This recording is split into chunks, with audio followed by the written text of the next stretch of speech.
आज सीजेपीच्या वतीने दिल्लीत जंतर मंतर ते संसद भवन असा मोर्चा काढण्यात आला। आंदोलनकर्त्यांना संसद भवनमध्ये घुसू नये यासाठी मोठ्या प्रमाणावर पोलीस तैनात करण्यात आले होते। आंदोलनकर्त्यांना रोखण्यासाठी बॅरिगेड्स लावण्यात आले होते, तसेच सर्व मार्ग देखील बंद करण्यात आले। युवकांनी घोषणाबाजी करत संसद भवनमध्ये घुसण्याचा प्रयत्न करताच पोलिसांनी अश्रुधुराचा वापर केला, पाण्याचा फवारा देखील मारला, तसेच लाठीचार्ज सुद्धा केलाय। कुठे ना कुठे हे आंदोलन दडपण्याचा प्रयत्न सरकारकडून करण्यात आल्याचं आंदोलनकर्त्यांचं म्हणणं होतं। याच आंदोलनाबद्दल पीआरपीचे अध्यक्ष जोगेंद्र कवाडे सर यांच्याशी फोनवर संवाद साधला असता त्यांनी दिलेली ही प्रतिक्रिया ऐकूयात। नमस्कार सर, मी प्रीती खंडारे बोलते। बोला बोला बोला। आज जे दिल्लीत सीजेपीचे जे आंदोलन सुरू आहे, हजारोच्या संख्येने तरुण रस्त्यावर उतरलेत।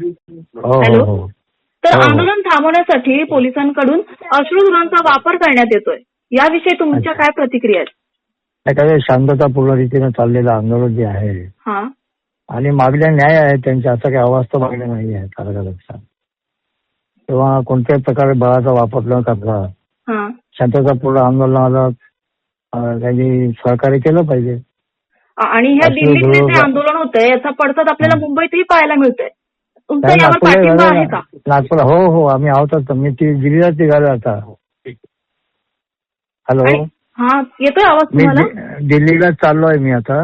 अच्छा, ओके, तुम्ही दिल्लीला चाललाय? उद्या तिथे सहभागी होणार मी जंतर मंतरला। आणि नागपूर, मुंबई, पुणे सगळीकडे आमच्या पक्षाचा पाठिंबाच आहे त्यांना आंदोलनामध्ये। हो, आणि तुम्हाला काय वाटतं, सीजेपीच्या मागण्या ज्या आहेत त्या पूर्ण होतील असं वाटतंय का तुम्हाला? पूर्ण करायला हरकत नाहीये, काय अडचण काय आहे सरकारला? विद्यार्थ्यांच्या मागण्या आहे, शिक्षण पद्धतीमध्ये जो घोळ चाललेला आहे ते बरोबर नाही आहे ना ते। आता सोनम वांगचूक सारखा एक सामाजिक कार्यकर्ता, वैज्ञानिक दृष्टिकोन असलेला कार्यकर्ता, अनेक राष्ट्रीय आंतरराष्ट्रीय पुरस्कार त्याला मिळाले आहेत, तो जीवाची बाजी लावून 20 दिवस उपोषण करतो आणि सरकार साधी दखल देखील घेत नाही, ही अत्यंत चुकीची बाब आहे।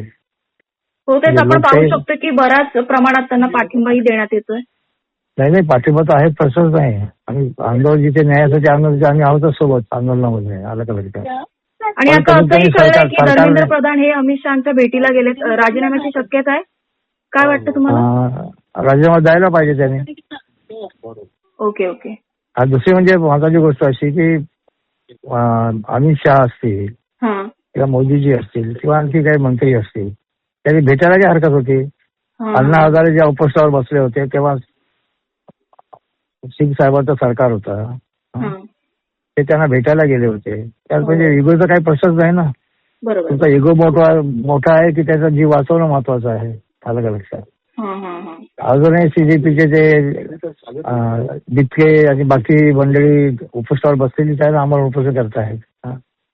त्या नेहा नावाच्या मुलीची तब्येत फार खराब झालेली आहे, तेव्हा सरकारने पुढाकार घेऊन त्याला इगो न करता एक मानवीय दृष्टिकोनातून त्यांनी त्यांना भेटलं पाहिजे, आश्वासित केलं पाहिजे त्यांना। अन्यथा त्याचे देशभर त्याचे चांगले पडसाद पडणारे जैन जीची जी गोष्ट आहे, तरुण वर्ग आता एकवटलेला आहे अलग लक्षात। ओके सर, संपूर्ण देशभर आंदोलन बसवलेलं आहे अलग लक्षात, त्याचे परिणाम बरे होणार आहेत। तेव्हा सरकारने सामंजस्याने घ्यावं, सरकारने त्यांना भेटावं, त्यांचं म्हणणं घ्यावं, त्यांना उपोषण परावृत्त करावं, त्यांच्या मागे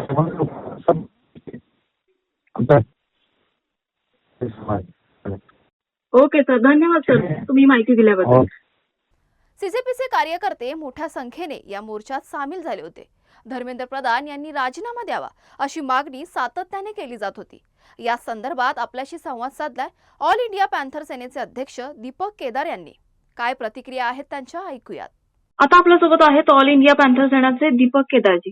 सर, जे दिल्लीमध्ये सीजेपीचे जे आंदोलन सुरू आहे, हजारोच्या संख्येने तरुण रस्त्यावर उतरले आणि पोलिसांकडनं त्यांना लाठीचार्ज करण्यात येतोय, परत अश्रुधुरांचाही वापर करण्यात येतोय, यावर तुमच्या प्रतिक्रियात काय? नाही, हे चुकीचं आहे।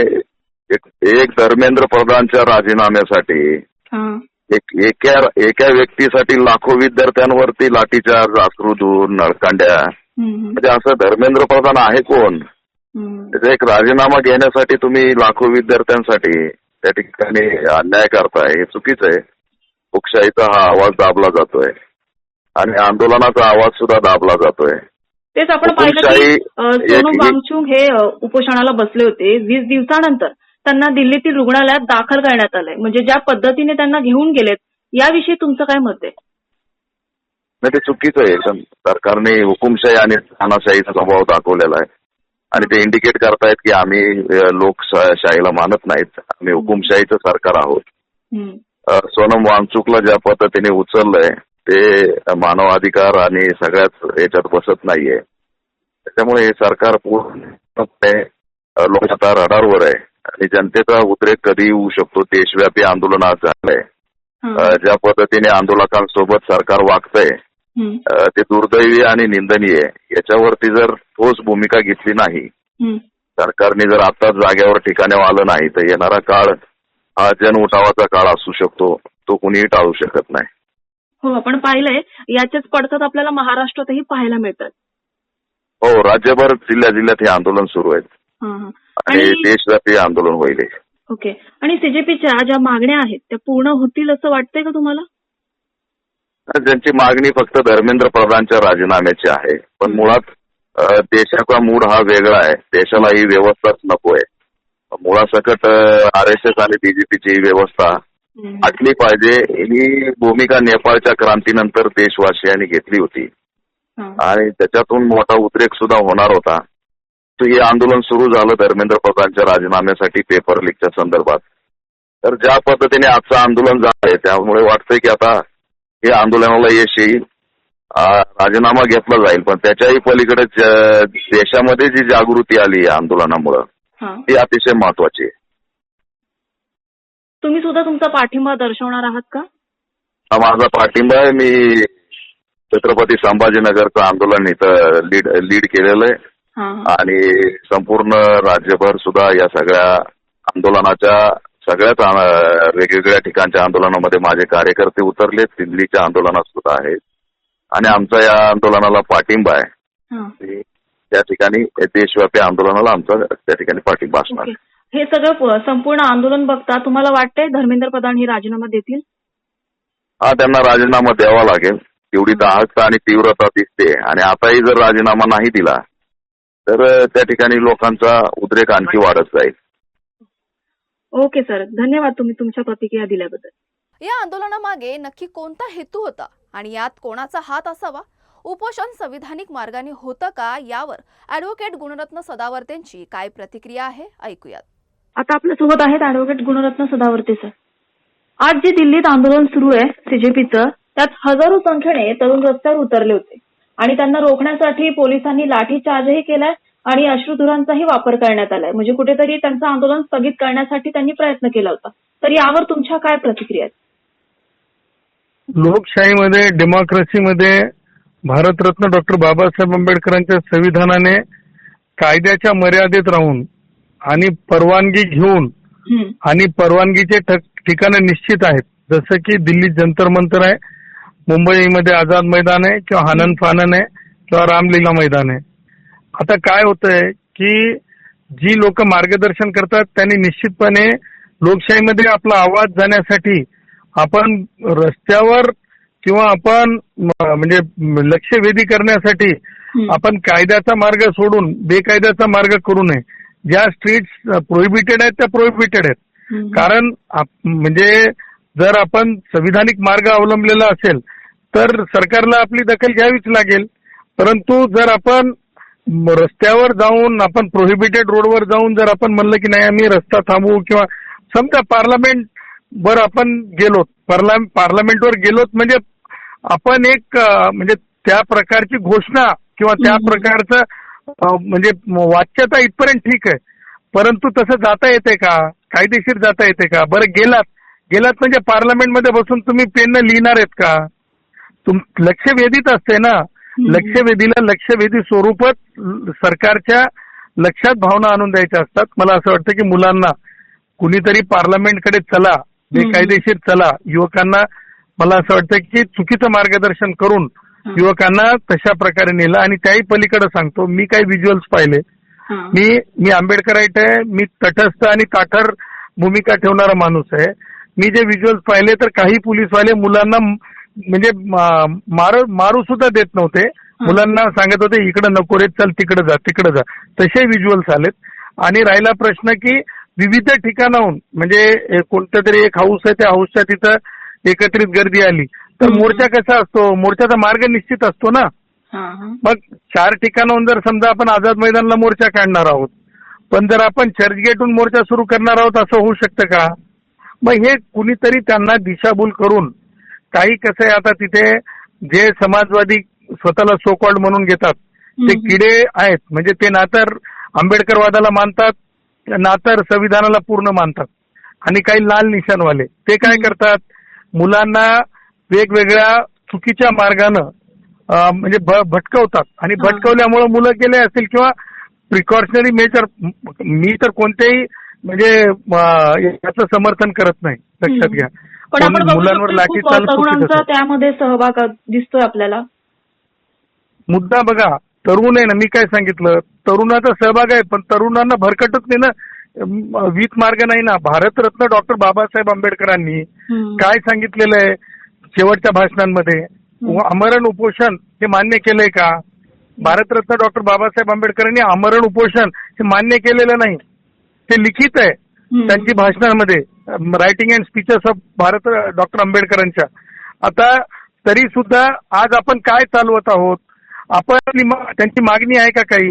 आज मला सांगा, परीक्षा पद्धतीमध्ये बदल अशी काही मागणी आहे का आवाज चॅनलकडे किंवा देशातल्या कोणत्याही चॅनलकडे? ती मागणीच नाही. बरं ठीक आहे, एखाद्या मंत्र्याचं इन्व्हॉल्वमेंट सांगत आहात तर त्या इन्व्हॉल्वमेंट संदर्भात सोनम वांगचुक यांनी एक ओळीचा काही पुरावा दिलाय का? शेवटी आज आपण इव्हिडन्सवर एक मार्गक्रमण करत असतो. आणि त्यामुळं मला असं वाटतंय की डोळसपणे आपण बघितलं पाहिजे. युवकांनी कोणी म्हणजे फूस लावून काहीतरी म्हणजे त्यांच्या एनर्जीला व्यर्थ घालवण्याच्या भानगडीत नेहमीच लाल निशाणवाले पडलेले आहेत. मी म्हणजे ही लढाई आज नाही. रोहित चक्रवर्ती विमुला हैदराबादच्या जो या विद्यार्थ्याच्या आत्महत्या प्रकरणात सुद्धा जे लाल निशाणवाले होते त्यांची तीच भूमिका होती. काम म्हणजे कोणत्याच विषयाला पूर्ण तत्वाकडे नेऊ द्यायचं नाही. आणि म्हणून मला ह्याही प्रकरणात मला तेच वाटतंय, परीक्षा झाल्यात नीटच्या मुलांच्या, रिझल्ट आलेत नीटच्या मुलांचे.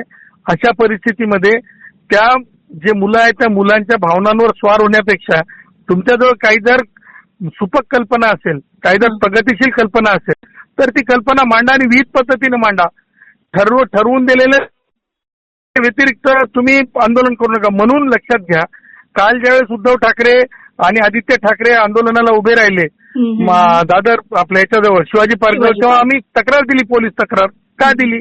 तर आमचं म्हणणं होतं की वर्गीकरणाच्या आंदोलनात आंबेडकरी युवक जेव्हा मोर्चा घेऊन गेला, आझाद मैदानाच्या बाहेर रोडवर उभं राहिला, तेव्हा तिथल्या 5 युवकांवर गुन्हे दाखल झाले. मग उद्धव ठाकरे आणि आदित्य ठाकरे काय कोण लागून गेलेत का, लाडसाहेब आहेत का, असा प्रश्न उपस्थित करून आम्ही तक्रार दिली. आता सांगायचं तात्पर्य की ती तक्रार का दिली आपण, तर आम्हाला जे कायदा लागू आहे तेच उद्धव ठाकरे आदित्यला लागू आहे, तेच कायदा दिल्लीमधल्या आंदोलनाला लागू असेल ना. असं तर नाही ना की सोयीचा कायदा होऊ शकत नाही ना. म्हणजे दिल्लीत वेगळा कायदा, आंबेडकरी युवकांसाठी वेगळा कायदा, काय कॉक्रोच नावाने आंदोलन चालवलंय त्यांच्यासाठी वेगळा कायदा, असं होत नाही ना. आणि म्हणून माझं म्हणणं आहे की हे भावनेच्या याच्यावर स्वार होऊ नये आणि आंबेडकरी युवकांनी, आंबेडकरवाद्यांनी आणि संविधानवाद्यांनी या गोष्टीला डोळस पाहिलं पाहिजे. ओके, पण आता असंही समजलं की धर्मेंद्र प्रधान हे अमित शहा यांच्या भेटीला गेलेत, तर राजीनामा होण्याची शक्यता आहे असं तुम्हाला काही वाटतंय का?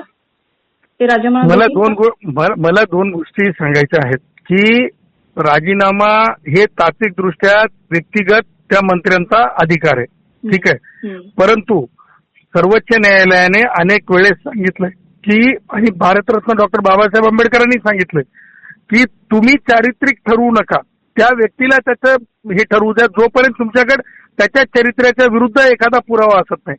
त्यांना जर वाटलं की बाबा सतत बुद्धी जागृत ठेवून काही निर्णय घ्यायचा तो त्यांचा पूर्ण अधिकार आहे ना. तर त्यामुळं माझं स्पष्ट असं म्हणणं आहे की विद्यार्थ्यांच्या म्हणजे बरं याच्यावर म्हणजे काय म्हणतो शक्तीवर आणि विद्यार्थ्यांना चुकीच्या मार्गाने नेऊन आणि विद्यार्थ्यांची मागणीच नसलेलं आंदोलन आहे आता हे. विद्यार्थ्यांची काय मागणी आहे? धर्मेंद्र प्रधानांचा राजीनाम्यानंतर नीटची परीक्षा जुन्या परिस्थितीत येणार आहे का? जुनी परीक्षा पुन्हा जिवंत होणार आहे का नवीन परीक्षा झालेली असताना? मला ते सांगा. आणि तो प्रतिप्रश्न आहे मला जे आंदोलन करत आहे त्यांना, की त्यांच्याकडे धर्मेंद्र प्रधान यांच्या राजीनाम्यानंतर त्या परीक्षेच्या प्रगती किंवा त्या विद्यार्थ्यांच्या उन्नतीच्या बाबतीमध्ये काय फरक पडणार आहे? त्यामुळं ह्या गोष्टीला वेट अँड वॉच म्हणून पाहिलं पाहिजे. आणि मला नाही वाटत की आता हे फार जास्त दिवस चालेल, कारण आता हे सगळं म्हणजे केजरीवालांपासून ते काही मुंबईमध्ये ज्यांची पत्रकारिता संपुष्टात आली असे काही पत्रकार जे काय आहेत त्याच्यात म्हणजे थँक्स टू द मुवमेंट, म्हणजे आज आंबेडकरी युवक स्वतःच्या हक्कांसाठी अधिकारांसाठी स्वतंत्रपणे लढत आहे. म्हणजे ज्या प्रकारे म्हणजे वर्गीकरणाचा लढा असेल त्या भानगडीमध्ये आंबेडकरी युवक नाही, हीच मोठी उपलब्धी आहे. नाही तर ह्याच्यात सुद्धा आंबेडकरी युवकाची एनर्जी वेस्ट केली असती. पण आपण ह्या आंदोलनाचा जे पडसाद आहे ते आपण महाराष्ट्रभरातही बघू शकतोय. नाही, महाराष्ट्रामध्ये पडसाद म्हणजे काय? मुलांनी परीक्षा दिलीच ना. मुलांनी नाकारली का परीक्षा? नाही. मुलांचे निकाल लागले की नाही परीक्षेचे? हो. महाराष्ट्रातली मुलं साताऱ्याची मुलगी ही पहिली 5वी किंवा पहिली आली का नाही? त्याच्यामुळे राजकीय पडसाद म्हणत असेल तर that is very different thing, म्हणजे त्याच्यावर मी नाही बोलणार. ओके. परंतु जर तुम्ही म्हणजे याच्या बाबतीमध्ये विद्यार्थ्यांच्या स्वतःच्या हितकारणीसाठी जर म्हणत असाल तर त्याच्यामध्ये काही बदल झालेला नाही. विद्यार्थ्यांनी स्वयंभू होऊन म्हणजे जी आवश्यकता असते ते स्वयंभू होऊन परीक्षा दिलेल्या आहेत. परीक्षा चांगल्या झाल्या आहेत, निकाल लागलेले आहेत आणि आतापर्यंत निकालांच्या बाबतीत डिस्प्यूट आलेला नाही. ओके सर, थँक्यू सर, तुमच्या प्रतिक्रिया तुम्ही दिल्याबद्दल.